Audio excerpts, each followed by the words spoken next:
परिचय द्या. मी आनंद टोळ सोबत प्रकल्पामध्ये मी संदीप जोशी यांच्यासोबत काम केलेलं आहे. आमची 4 लोकांची टीम होती.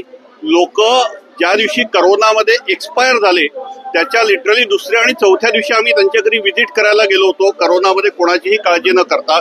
या टीममध्ये प्रणय, प्रकाशजी आणि ज्योत्स्ना मॅडम, आमची एक टीम, आम्ही त्यांच्याकडे जायचो. हे सगळं झाल्यानंतर आमच्या हे लक्षात आलं की या लोकांची भविष्याची काळजी घ्यायला पाहिजे.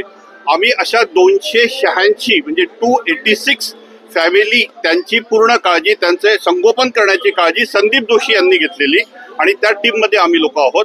त्या याच्यामध्ये त्यांचं एज्युकेशन झालं पाहिजे, त्यांचं न्यूट्रिशन झालं पाहिजे. म्हणजे फूडचा पण प्रॉब्लेम होता. आम्ही काही लोकांच्या घरी असे गेलोय की जी बाई तिच्याकडे खायला पण काही नव्हतं. मला प्रणयची केस आठवते की त्यावेळेला खिशातनं 1000 रुपये जे काय होते ते काढून दिलेले होते.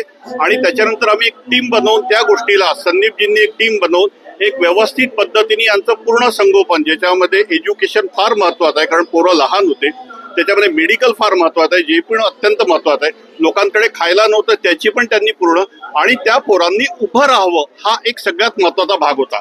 1-2 जर उदाहरणं द्यायचे. आज जी लेडी पहिल्यांदा आली ती, तिच्या घरी गेलं तर तिच्या तोंडातनं शब्द बाहेर पडत नव्हता. ती आज एका कंपनीमध्ये MR बनलेली आहे. हे one of the big achievement आहे.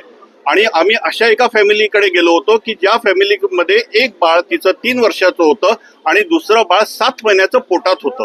आणि या सगळ्या गोष्टीची काळजी संदीपजींच्या माध्यमातनं, सोबत प्रकल्पाच्या माध्यमातनं आम्ही सगळ्यांची घेतली. आणि भविष्यामध्ये लागणारी, म्हणजे अक्षरशः त्यांच्या लग्नाला पण लागणारी मदत आणि पायावरती उभं करणं हा महत्वाचा इश्यू आहे. हेतू हा नाही की कोणाला तरी अपंग बनवणं की आम्ही पैसे देतोय म्हणून तुम्ही करा.